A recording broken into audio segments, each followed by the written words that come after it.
హైదరాబాద్ లో బంగారం వెండి ధరలు హెచ్చుతగ్గులను మెయింటైన్ చేస్తున్నాయి. 2-3 రోజులుగా తగ్గుతూ వస్తుంది. బంగారం వెండి ధరలు భారీగా క్షీణించాయి. అంతర్జాతీయ పరిస్థితులకు అనుగుణంగా ఇన్వెస్టర్ల సెంటిమెంట్ లో మార్పులు వస్తున్నాయి. అందులో భాగంగా బంగారం ధరల్లో మార్పులు వస్తున్నాయని నిపుణులు చెబుతున్నారు. గత కొన్ని రోజులుగా బంగారం ధరలు ఒడిదుడుకులకు లోనవుతున్నాయి. ప్రస్తుతం హైదరాబాద్ మార్కెట్లో 24 క్యారెట్ల 10 గ్రాముల బంగారం ధర 1,59,120 రూపాయలు కాగా 22 క్యారెట్ల 10 గ్రాముల బంగారం 1,47,340 రూపాయలు ఉంది. అలాగే కిలో వెండి ధర 30,600 రేటు తగ్గగా 2,62,400గా ఉంది.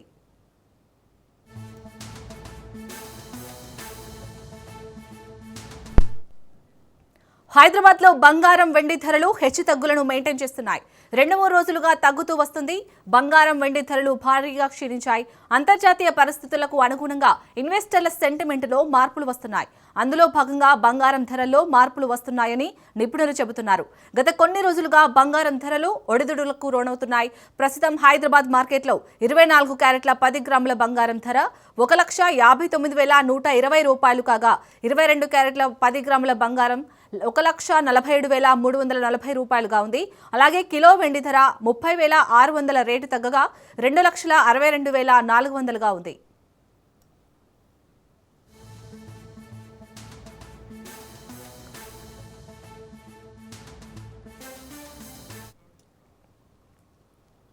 ఉండవల్లిలో కూటమి నేతలు మాట్లాడుతున్నారు. లైవ్ లో చూద్దాం. చెప్పారు ధర్మకర్తల మండలి దృష్టికి కూడా తీసుకుపోవడం జరిగింది. 2023లో అనుకుంటా అప్పుడు ఉన్నటువంటి ధర్మారెడ్డి గారి దృష్టికి పోర్టులో ఉన్నటువంటి కార్మికులు కూడా ఇది నెయ్యి అసలు పేరుకోవడం లేదు, నూనెలాగా జారిపోతూ ఉంది, దీంట్లో ఆ లక్షణాలు లేవు అని అంటే ఇది ఆర్గానిక్ నెయ్యి అలానే ఉంటుందిలే అని చెప్పినట్టు మన దృష్టికి రావడం కూడా పత్రికల్లో మనం అందరం చదివిన విషయాల్ని గుర్తు చేస్తూ ఉన్నాం. కొన్ని ఆ సందర్భంలో ప్రభుత్వం మారడం, చంద్రబాబు నాయుడు గారు ముఖ్యమంత్రి కావడం, ఎన్డీఏ కూటమి అధికారంలోకి రావడం, వచ్చిన వెంటనే ఆయన తీసుకున్నటువంటి ఫస్ట్ 2 డెసిషన్స్, ఆయన ఫంక్షన్ చేయాలి, ఆయన కార్యక్రమాలు ప్రారంభించాలి అని అంటే ఆయనకు ఒక కార్యదర్శి ఉండాలి. కాబట్టి ఫస్ట్ రవిచంద్ర గారిని అపాయింట్ చేశారు. రెండవ నిర్ణయం ఆయన తీసుకున్నటువంటిది ఏంటి అని అంటే ఏదైతే తన భక్తుడిగా ఆయన మనసుకు దగ్గరగా ఉండేదో వెంకటేశ్వర స్వామి భక్తుడిగా అప్పటిదాకా జరిగినటువంటి చర్చని వాస్తవాల్ని తీసుకురావాలి, ప్రజల్ని ప్రక్షాళన గావించాలనేటువంటి ఉద్దేశంతో తిరుమల తిరుపతి దేవస్థానం ఈవోగా ఆ రోజు వారు శ్యామలరావు గారిని నిర్ణయం తీసుకొని పంపించడం జరిగింది. వెళ్తూ ప్రక్షాళన చేయండి, ప్రసాదంతో మొదలుకొని అన్నింటిలోనూ కూడా పవిత్రత కనపడాలి, మీరు ఆ రకంగా తిరుమలని తీర్చిదిద్దండి అని చెప్పారని ఈవో గారే స్వయంగా అక్కడికి వెళ్ళి ఛార్జ్ తీసుకున్న టైంలో చెప్పారు.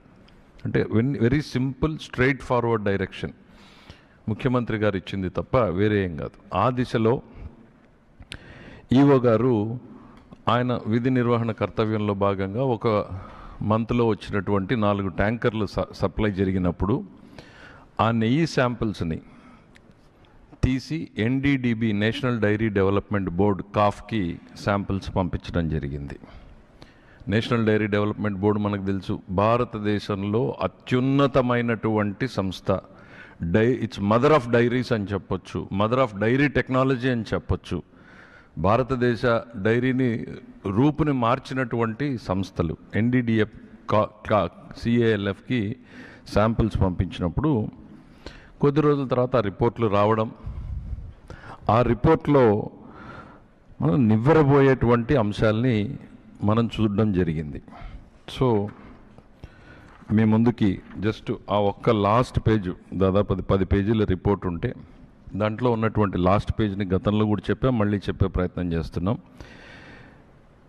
Yes value equations for suspected adulterants as per ISO. Suspected adulterants, ఇవన్నీ కల్తీ జరిగాయి అని అనుమానిస్తున్నాము అనేటువంటిది ఆ ల్యాబ్ రిపోర్ట్లో చాలా స్పష్టంగా ఉంది. ఒక 5 అంశాలని వాళ్ళు ప్రస్తావించారు. 5 అంశాల్లో మొదటి అంశం ఏంటంటే సోయాబీన్, సన్ఫ్లవర్, ఆలియల్, rapeseed, linseed, wheat germ, maize germ, cotton seed, fish oil. ఇది number 1. Number 2 coconut oil, palm kernel oil రెండవది. మూడోది palm oil and beef tallow. నాలుగవది లార్డ్. అదర్ది టోటల్ అని పెట్టారు. సో అంటే ఎన్డీడీబీ కాఫ్ ఏదైతే భారతదేశంలో డైరీ డెవలప్మెంట్లో అత్యున్నత స్థానంలో ఉందో, పరీక్ష చేయడానికి అత్యున్నతమైనటువంటి టెక్నాలజీ రీసెర్చ్ ఇన్స్టిట్యూట్లో 4 శాంపిల్స్లో ఈ 4 వెజిటబుల్ ఆయిల్స్తో పాటు జంతు కొవ్వులు కూడా ఉన్నాయి అనేటువంటి నివేదికని బహిర్గతపరచడం జరిగింది. అది గౌరవ ముఖ్యమంత్రి గారి దృష్టికి రావడం, వారి మనసులో ఉండడం, ఎన్డీఏ శాసనసభ్యుల సమావేశం జరుగుతున్నప్పుడు ఒక ఆవేదనతో గౌరవ ముఖ్యమంత్రి గారు దాన్ని శాసనసభ్యులు ముందు పెట్టారు. గతంలో ఈ రకంగా జరిగింది, మనం ప్రక్షాళన చేస్తున్నామంటాం. ఆ తర్వాత పెద్ద చర్చనీయాంశం కావడం, ఆయనకు ఒక భక్తుడిగా ముఖ్యమంత్రిగా, భక్తుడిగాను బాధ్యత, ముఖ్యమంత్రిగాను ఆయన బాధ్యతది ప్రజల ముందు పెట్టాల్సినటువంటి బాధ్యతని అదే ఆయన నిర్వర్తించారు. అందులో ఆ రోజు ఉన్నటువంటి రిపోర్ట్ని ప్రజల ముందు పెట్టారు ఆయన. అనంతరం జరిగినటువంటి పరిణామాలు ఏంటి అనేటువంటిది మనం చూసాం. సెప్టెంబర్లో తిరుపతి ఈస్ట్ పోలీస్ స్టేషన్లో ఈ ఎన్డీడీబీ రిపోర్ట్ ఆధారంగా ఇదిగో కల్తీ జరిగింది అనేటువంటి కేసుని అక్కడ ఉన్నటువంటి ప్రొక్యూర్మెంట్ జీఎం కేసు రిజిస్టర్ చేయడం, ఆ రిజిస్టర్ని దర్యాప్తు చేయడం కోసం సిట్ని ఏర్పాటు చేయవలసిందిగా ప్రభుత్వం ఆదేశాలు ఇవ్వడం జరిగింది. అయితే దాంతో కలత చెందినటువంటి గత తిరుమల తిరుపతి దేవస్థానం మాజీ చైర్మన్ సుబ్బారెడ్డి గారు సుప్రీంకోర్టుని ఆశ్రయించడం, సుప్రీంకోర్టులో వాళ్ళ వాదనలు విన్న తర్వాత దీంట్లో ఇంకో 2 సభ్యులను యాడ్ చేసి ఇది సిబిఐ ఆధ్వర్యంలో చేయాలి అని చెప్పడం మనం అందరికీ కూడా తెలిసిందే. ఈ ఇన్వెస్టిగేషన్లో భాగంగా అనేక అంశాలు ఇప్పటికే ప్రజల ముందుకు రావడం జరిగింది. ఒకవైపు ఈ సిట్ ఎంక్వైరీ తర్వాత ఒకటి ఛార్జ్షీట్ ఫైల్ చేయడం, సప్లిమెంటరీ ఛార్జ్షీట్ ఫైల్ చేయడం, ప్రభుత్వానికి ఒక ప్రత్యేక నివేదికని ఇదిగో ఇందులో జరిగిన తప్పులు ఇవి, వీళ్ళ మీద అధికారుల మీద లేకపోతే బోర్డు సభ్యుల మీద మీరు చర్యలు తీసుకోండి అని ఒక నివేదికని, తిరుమల తిరుపతి దేవస్థానానికి భవిష్యత్తులో జరగకుండా ఈ రకంగా నివారణలు చేయండి అనేటువంటిది ఒక సలహా ఇవ్వడం జరిగింది. తెలియక చేసేదాన్ని పొరపాటు అంటాం, తెలిసి చేసిన తప్పుని నేరంగానే పరిగణించాలి. చాలా థిన్ లైన్ ఉంటుంది డిఫరెన్స్. ఇక్కడ ఏదైతే జరిగిందో ఇందులో ప్రతి ఒక్కరూ కూడా తెలిసే జరిగింది, తెలియక జరగలేదు. ఇది మనం ఆరోపణ కాదు, బేస్డ్ ఆన్ ఎవిడెన్స్. తెలిసి జరిగినా దాన్ని తొక్కిపెట్టి దాన్ని మార్చేటువంటి ప్రయత్నం చేసింది గత పాలక మండలి అనడానికి సిఎఫ్టిఆర్ఐ 2022 ఆగస్టు 3న ఇచ్చిన రిపోర్ట్. ఇది ప్రజల ముందుకు పెట్టాము ఇదివరకే. దీంట్లో చాలా స్పష్టంగా ఏం చెప్పింది అని అంటే చివరి ఒక్క లైన్ మాత్రం, టెస్ట్ ఫర్ బెటాసిస్టోస్టెరాల్ పాజిటివ్.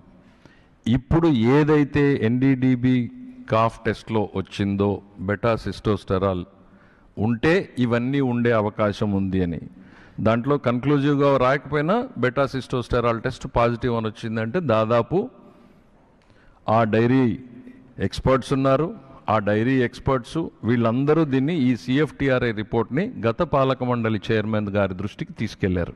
తీసుకెళ్ళినట్టుగా ఒక నిందితుడు పేర్కొన్నట్టుగానే ఛార్జ్షీట్లోనూ వాళ్ళకు వచ్చినటువంటి దాంట్లో చెప్పారు అనేటువంటిది స్పష్టంగా తెలుస్తూ ఉంది మనకి. తెలిసిన తరువాత చైర్మన్ గారు సరిదిద్దేటువంటి చర్యలు తీసుకుని ఉంటే ఓకే, తెలియక జరిగింది, పొరపాటు జరిగింది, సరిదిద్దుతున్నారు, ఫైన్ అనుకోవచ్చు. దాన్ని తొక్కి పెట్టారు, దాని గురించి మాట్లాడలేదు, మాట్లాడడానికి వచ్చినటువంటి వ్యక్తుల్ని కూడా మాట్లాడకుండా చేశారు. ఇది 22లో జరిగిన నేరం. ఆ నేరం 22 నుంచి కంటిన్యూ అవుతా 24 దాకా జరిగింది అనడానికి మనకి ఎన్డీడీబీ కాఫ్ రిపోర్ట్ అనేటువంటిది చాలా స్పష్టంగా చెప్తుంది. అదే పంతా కొనసాగింది అనేటువంటిది. ఈరోజు ఏం చేశారు అనంటే 59.71 లక్షల కల్తీ నెయ్యి సరఫరా చేయబడింది అనేటువంటిది తెలిసింది మనకి. 234 కోట్ల రూపాయల టీటీడీ నిధుల దుర్వినియోగం చేయబడ్డాయని స్పష్టంగా చెప్పింది. ఈ కల్తీ ఎందుకు జరిగింది, దీంట్లో పాత్రదారులు ఎవరు, ఎలా జరిగింది అనేటువంటి చూసినప్పుడు మనకి ఈ విచారణలో భాగంగా ఒక కీలక వ్యక్తి పేరు వింటున్నాం. చిన్న అప్పన్న అంటే సుబ్బారెడ్డి గారి పిఏగా వ్యవహరిస్తున్నటువంటి వ్యక్తి. ఆయన బోలేబాబా డైరీ దగ్గరికి వెళ్ళి, మీరు నాకు కిలోకు 25 రూపాయలు ఇవ్వండి నెయ్యికి, ఇస్తే మీరు సరఫరా చేసేలాగా నేను మీకు అవకాశం కల్పిస్తాను అని అంటే, ఆ బోలేబాబా డైరీ అధికారులు దాన్ని తిరస్కరించడం, వెంటనే ఇక్కడికి వచ్చిన తర్వాత ఆ ప్రొక్యూర్మెంట్ ఆఫీసర్స్కి వేరే కాంపిటీషన్ సంస్థ చేత, ప్రీమియర్ డైరీ అనుకుంటా, వాళ్ళ చేత ఒక కంప్లైంట్ తీసుకుని విత్ ఇన్ డేస్ దాన్ని బ్లాక్ లిస్ట్లో పెట్టించడం జరిగింది. అంటే మా బలం ఇది, మీరు మేము చెప్పిన టర్మ్స్కి రాకపోతే మిమ్మల్ని ఈ రకంగా చేస్తామనేటువంటి ఎగ్జాంపుల్ని ఇచ్చిన తర్వాత నెగోషియేషన్ స్టార్ట్ చేశారు. మళ్ళీ అదే సంస్థతోనే చేసినట్టుగా తెలుస్తుంది. కాకపోతే బ్లాక్ లిస్ట్లో ఉండడం మూలన వాళ్ళు పార్టిసిపేట్ చేయడానికి అవకాశం లేదు కాబట్టి ఆల్టర్నేటివ్ రూట్స్ను కూడా వీళ్ళే వెతికి పెట్టారు. ఏఆర్ డైరీ అనేటువంటి సంస్థ, వైష్ణవి డైరీ అనేటువంటి సంస్థ, అనేకమైనటువంటివి మీ అందరికీ తెలుసు. ఇవన్నీ కూడా ఏ రకంగా రూట్ చేశారు, ఎంత రూట్ చేశారు అని అంటే, ఎవరైనా లాభం కోసం సరఫరా చేస్తారు. వీళ్ళు ఏఆర్ డైరీ బోలేబాబా దగ్గర నుంచి ఐ థింక్ నాకు తెలిసి అది 355 రూపాయలకు కొంటారు ఒక సంస్థ, రెండో సంస్థకి 318 రూపాయలకి దాన్ని సరఫరా చేస్తారు. టీటీడీకి వచ్చేటప్పుడు 319 రూపాయలు, అంటే ఒక కిలోకి 35 రూపాయల నష్టంతో సరఫరా చేస్తారు ఆన్ రికార్డు. 390 రూపాయలు, 320 రూపాయలకి మనకు నెయ్యి మార్కెట్లో దొరుకుతుందా? ఒక్కసారి ఆలోచించండి. నందిని ఉంది, ఇవాళ ఈ రాష్ట్రంలో సంఘం ఉంది, విజయ ఉంది, ప్రఖ్యాతమైనటువంటి బ్రాండ్లు ఉన్నాయి. ఎంత దొరుకుతుంది? మనం అందరం ప్రతిరోజు తినేటువంటిది, ప్రతి తల్లి చెల్లి కూడా నెయ్యి ధరని చెప్పగలిగేటువంటి పరిస్థితుల్లో టీటీడీ పాలక మండలి, ఇంత అనుభవం ఉన్నటువంటి వ్యక్తులు, డైరీ సంస్థలు, వీళ్ళందరినీ ఎక్స్పర్ట్స్ని పెట్టుకుని 320 రూపాయలకి నెయ్యి దొరుకుతుంది అంటే వాళ్ళు అమాయకంగా తీసుకున్నారని మనం అనుకోవాలా? అసలు జరిగింది ఏంది అనేటువంటిది మనకు కళ్ళ ముందు కనపడుతున్నటువంటిది. ఈ సంస్థ ఏదైతే బోలేబాబా ప్రధానమైనటువంటిది మ్యానుఫ్యాక్చరింగ్ అనేది అక్కడ తయారైంది. నెయ్యి అని పిలువబడేటువంటి పదార్థం తయారు చేయబడింది. అది నెయ్యి అని మనం ఎవరం కూడా అనలేం. ఎందుకు అనంటే ఆ సంస్థ నుంచి దొరికినటువంటి డాక్యుమెంట్స్ ఏవైతే ఉన్నాయో దాదాపు 59 లక్షలు 57 లక్షలు పామాయిల్ కొన్నారు. పామాయిల్, పామ్ కెర్నల్ ఆయిల్, దానికి సంబంధించినటువంటివి కొని ఒక మ్యానుఫ్యాక్చరింగ్ ప్రాసెస్ని వాళ్ళు తయారు చేశారు. నెయ్యిలా మార్చడానికి ఏ రకంగా చెయ్యాలి అని అంటే దాంట్లో రకరకాల కెమికల్స్ని కలపడం. ఏంటి ఆ కెమికల్స్ అనేటువంటివి అని అంటే, నేను మళ్ళీ లాస్ట్కి వస్తాను. లాక్టిక్ యాసిడ్ ఒకటి, ఎసిటిక్ యాసిడ్ ఈస్టర్ అనేటువంటిది ఒకటి, మోనోగ్లిజరైడ్స్ ఒకటి. ఇవి ఎక్కడి నుంచి కొన్నారు? అరిస్టో కెమికల్స్ నుంచి కొన్నారు, సుగంధ ఆయిల్ అనే కంపెనీ నుంచి కొన్నారు, శివాన్షి ట్రేడింగ్ అనే దగ్గర నుంచి కొన్నారు. ఇవన్నీ కొని వీళ్ళు తయారు చేసింది ఏంటి అనంటే, పామ్ ఆయిల్, పామ్ కెర్నల్ ఆయిల్ని నెయ్యి వాసన వచ్చేలాగా, నెయ్యి రంగు వచ్చేలాగా తయారు చేయడం జరిగింది. ఇది ఇంతవరకు దాదాపు ఇన్వెస్టిగేషన్ కళ్ళ ముందు కనపడతానే ఉంది. నేను ప్రైవేట్గా తెలిసిన వ్యక్తుల్ని, వాళ్ళని, మీలాంటి మీడియా మిత్రుల్ని, ఏంటయ్యా ఈ బోలేబాబా సంస్థ ఎవరు, వీడాసులు ఎంతమంది ఉన్నారు అనంటే, నాకు వచ్చినటువంటి సమాచారం 10 మంది ఎంప్లాయీస్ ఉన్నారు అని తెలిసింది. ఆ 10 మందిలో 2 స్వీపర్స్ అని, 2 వాచ్మెన్లని తెలిసింది. అంటే 6 మందితో ఇంత చేసేటువంటి అవకాశం. మరి తప్పెక్కడ జరిగింది అనేటువంటిది మనం చూసేటప్పుడు కీలకమైనటువంటి పరిణామాలు ఏంటి అనంటే, ఇందులో కుట్రలో ప్రధానమైనటువంటి భాగస్వామ్యం ఏంటి అనంటే టెండర్స్లో ఉన్నటువంటి మార్పులు. గతంలో చంద్రబాబు నాయుడు గారు ముఖ్యమంత్రిగా ఉన్నప్పుడు ఉన్నటువంటి పాలక మండలిలో ఉన్నటువంటి సభ్యులు నిబంధనలని, నెయ్యి ప్రొక్యూర్మెంట్లో కఠినతరం చేయాలని, నాణ్యత ఉండాలని ఆ రోజు ఉన్నటువంటి సభ్యులు బోండా ఉమామహేశ్వరరావు లాంటి వ్యక్తులు అందరూ కూడా నిబంధనలు కొన్ని రికమెండ్ చేస్తే, ఆ తర్వాత ప్రభుత్వం మారడం, వచ్చిన తర్వాత ఇదే పాలక మండలి వాటిని ఆమోదించడం, ధర్మారెడ్డి గారు నేతృత్వంలో ఈ నిబంధనలన్నీ ఆమోదించారు. ఏంటి ఆ నిబంధనలు ఆ రోజు పెట్టినటువంటివి అంటే, డైరీకి క్వాలిఫికేషన్ మినిమం 3 ఏళ్ల పాటు డైరీ రంగంలో పనిచేసి ఉండాలి, 250 కోట్ల టర్నోవర్ ఉండాలి, 4 లక్షల లీటర్ల పాలు ప్రొక్యూర్ చేస్తూ ఉండాలి, 12 టన్నుల వెన్నని సేకరించి ఉండాలి, కనీసం 8 టన్నుల నెయ్యి చేసే సామర్థ్యం.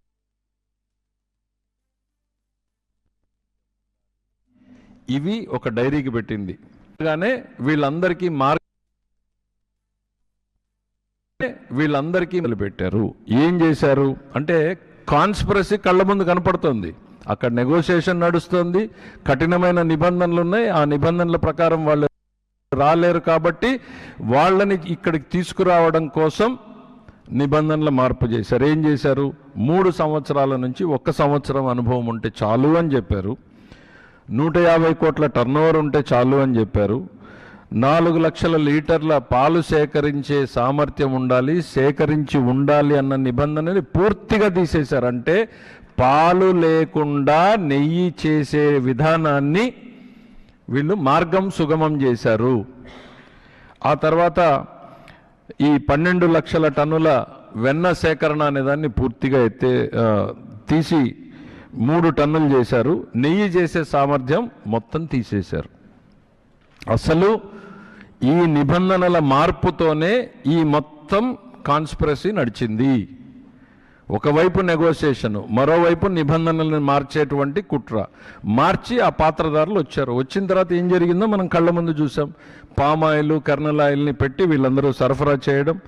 ఆ వైష్ణవి డైరీ అనేటువంటిది మనకి చదివితే అర్థమయ్యేది ఏంటంటే, బోలే బాబా రాలేడు కాబట్టి ఆ ఏఆర్ డైరీ మిగిలిన డైరీల్ని మాట్లాడుకున్నప్పుడు అది సిక్ డైరీ ఒక యూనిట్ అయితే దాదాపు మూతపడిపోయినటువంటి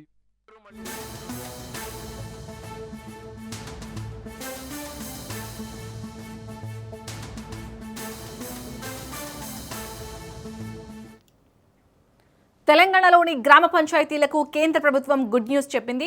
పెండింగ్లో ఉన్న 15వ ఆర్థిక సంఘం నిధులను విడుదల చేస్తూ కేంద్ర ఆర్థిక శాఖ ఉత్తర్వులు జారీ చేసింది. తొలి విడత కింద 259.36 కోట్లను కేంద్రం విడుదల చేసింది. గ్రామ పంచాయతీల ఎన్నికలు పూర్తి కావడంతో ఈ నిధులను విడుదల చేసింది కేంద్రం. రాష్ట్రానికి ఇంకా 3,000 కోట్ల నిధులు రావాల్సి ఉంది. ఇక గ్రామ పంచాయతీల నిధులు విడుదలపై మంత్రి సీతక్క హర్షం వ్యక్తం చేశారు. పెండింగ్ నిధులను కూడా త్వరగా విడుదల చేయాలని కేంద్రానికి ఆమె విజ్ఞప్తి చేశారు.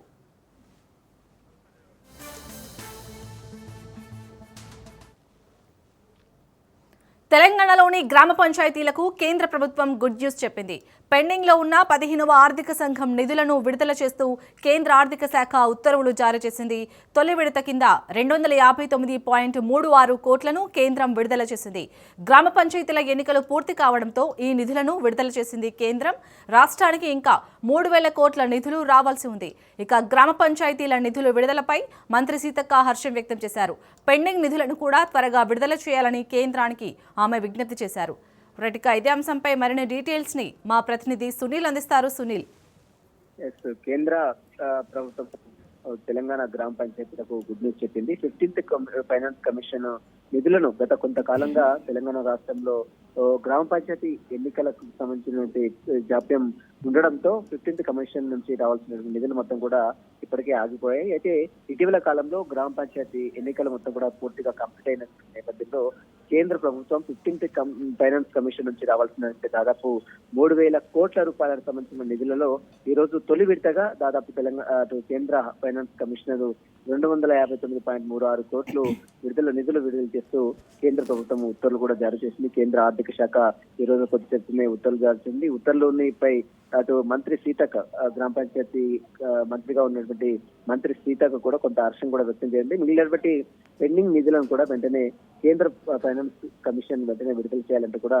మంత్రి సీతక్క విజ్ఞప్తి చేసిన పరిస్థితి. గత కొంతకాలంగా గ్రామ పంచాయతీ ఎన్నికలు పెండింగ్ లో ఉన్న నేపథ్యం దాదాపు సంవత్సరంన్నర పాటు పెండింగ్ లో ఉన్నటువంటి గ్రామ పంచాయతీ ఎన్నికల నేపథ్యంలో ఇటీవల కాలంలో తెలంగాణ రాష్ట్ర ప్రభుత్వం గ్రామ పంచాయతీ ఎన్నికల మొత్తం కూడా పూర్తిగా కంప్లీట్ చేసిన నేపథ్యంలోనే 15th కమిషన్ ఫైనాన్స్ కమిషన్ నుంచి రావాల్సినటువంటి 3,000 కోట్ల నిధుల్లో ఈ రోజు తొలి విడతగా అటు కేంద్ర ఫైనాన్స్ కమిషన్ 259.36 కోట్ల నిధులను కూడా విడుదల చేస్తూ కేంద్ర ఫైనాన్స్ కమిషన్ ఉత్తర్వులు కూడా జారీ చేసింది. మిగిలినటువంటి నిధులను వెంటనే విడుదల చేయాలంటూ కూడా తెలంగాణ మంత్రి సీతకు కూడా విజ్ఞప్తి చేసే పరిస్థితి కనబడుతుంది. Right, thank you Sunil.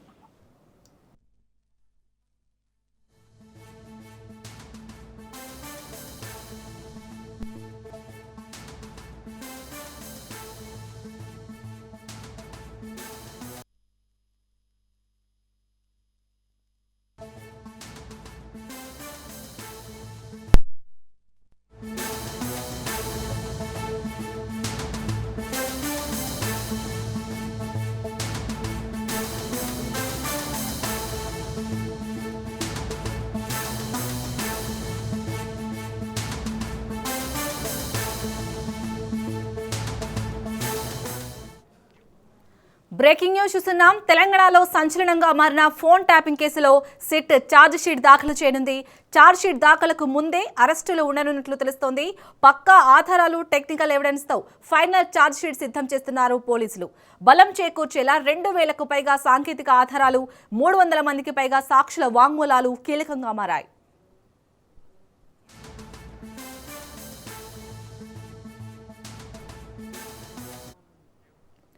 తెలంగాణలో సంచలనంగా మారిన ఫోన్ ట్యాపింగ్ కేసులో సిట్ ఛార్జ్ షీట్ దాఖలు చేయనుంది. ఛార్జ్ షీట్ దాఖలకు ముందే అరెస్టులు ఉండనున్నట్లు తెలుస్తుంది. పక్కా ఆధారాలు, టెక్నికల్ ఎవిడెన్స్ తో ఫైనల్ ఛార్జ్ షీట్ సిద్ధం చేస్తున్నారు పోలీసులు. బలం చేకూర్చేలా 2000కు పైగా సాంకేతిక ఆధారాలు, 300 మందికి పైగా సాక్ష్య వాంగ్మూలాలు కీలకంగా మారాయి. రైట్కే ఇదే అంశంపై పూర్తిగా మా ప్రతినిధి ప్రవీణ్ అందిస్తారు. ప్రవీణ్, అయితే ఫోన్ ట్యాపింగ్ కేసులో ప్రత్యేక దర్యాప్తు బృందం సెట్ ఆ దర్యాప్తును కీలక దశకు తీసుకొచ్చింది. ఇప్పటికే సేకరించిన ఆధారంగా త్వరలోనే ఛార్జ్ షీట్ కూడా దాఖలు చేయాలని సిట్ నిర్ణయించింది. అయితే ఈ ప్రక్రియకు ముందే కొన్ని కీలక అరెస్టులు జరుగుతున్నాయంటూ కూడా అధికార వర్గాల నుంచి స్పష్టం చేస్తున్నారు. ఈ కేసులో కీలకంగా సంతోష్ రావు పేరు కూడా వెలుగులోకి రావడంతో ఆయన పైన సెట్ ప్రత్యేకంగా దృష్టి సారించినట్టుగా తెలుస్తుంది. దర్యాప్తులో భాగంగానే పక్క ఆధారాలు, బలమైన సాంకేతిక సాక్ష్యాలతో ఆ ఫైనల్ ఛార్జ్ షీట్ ను కూడా సిద్ధం చేస్తున్నట్లు సమాచారం అయితే వస్తుంది.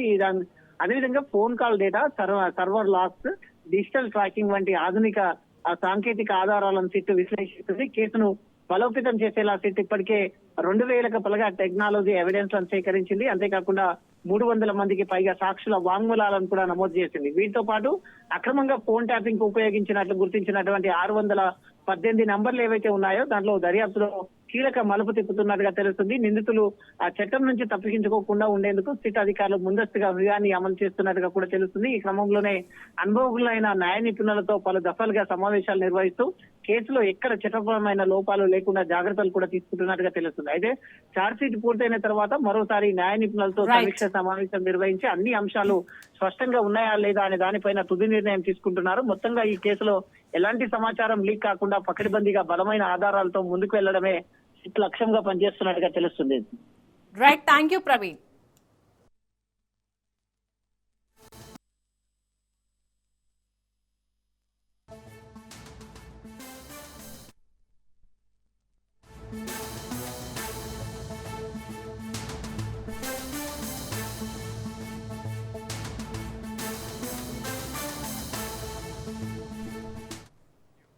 ఏలూరు జిల్లా చాట్రాయి మండలంలో స్కూల్ బస్సు బోల్తా పడింది. మర్లపాలెం గుడిపాడు రోడ్డు వద్ద శ్రీ సిద్ధార్థ విద్యా సంస్థలకు చెందిన స్కూల్ బస్ ఆటోను తప్పించబోయి పొలాల్లోకి దూసుకెళ్లింది. ఈ ప్రమాదంలో పలువురు విద్యార్థులకు స్వల్ప గాయాలు కావడంతో స్థానిక ఆసుపత్రికి తరలించారు స్థానికులు. విద్యార్థులకు ప్రాణాలకు ప్రమాదం తప్పడంతో విద్యార్థుల తల్లిదండ్రులు ఊపిరి పీల్చుకున్నారు. రైట్, ఇదే అంశానికి సంబంధించి పూర్తి డీటెయిల్స్ ని మా ప్రతినిధి కిరణ్ అందిస్తారు. కిరణ్, గాయపడిన విద్యార్థులు ప్రజెంట్ వాళ్ళ ఆరోగ్య పరిస్థితి ఏ విధంగా ఉంది? డీటెయిల్స్ ఏంటి? యశాన్ని ఏలూరు జిల్లా చాట్రాయి మండలంలో ఈ రోజు ఉదయం రోడ్డు ప్రమాదం చోటు చేసుకుంది. మర్లపాడు గుడిపాడు రోడ్డుపై విసన్నపేట మండలానికి చెందినటువంటి శ్రీ సిద్ధార్థ విద్యా సంస్థల స్కూల్ బస్సు అదుపు తప్పి బోల్తా పడిన ఘటన ఇక్కడ చోటు చేసుకుంది. ఎదురుగా వస్తున్నటువంటి ఆటోను తప్పించబోయే క్రమంలోనే డ్రైవర్ నియంత్రణ కోల్పోవడంతో స్కూల్ బస్సు రోడ్డు పక్కన ఉన్నటువంటి పొలాల్లోకి దూసుకెళ్లడం జరిగింది. ఈ ప్రమాదంలో బస్సులో ప్రయాణిస్తున్నటువంటి పలువురు విద్యార్థులకు స్వల్ప గాయాలయ్యాయి. ఈ నేపథ్యంలోనే సంఘటన పొలం చుట్టుపక్కల ఉన్నటువంటి స్థానికుల సహాయంతో అక్కడ ఉన్నటువంటి గ్రామస్తులు అప్రమత్తమై గాయపడిన విద్యార్థులను ప్రభుత్వ ఏరియా ఆసుపత్రికి తరలించడం జరిగింది. అయితే ప్రస్తుతం విద్యార్థుల పరిస్థితి నిలకడగా ఉంది అని వైద్యులు స్వల్పగాయలటువంటి గాయాలతో నిలకడగా ఉందని కూడా వైద్యులు తెలిపారు. ఈ ప్రమాదంలో ప్రాణ నష్టం కూడా జరగబడుతుంది. అక్కడ ఉన్నటువంటి విద్యార్థుల తల్లిదండ్రులు కూడా ఊపిరి పీల్చుకున్నారు. ఈ ఘటనపై పోలీసులు విచారణ చేపట్టినట్టుగా తెలుస్తుంది. Shalini, right, thank you Kiran.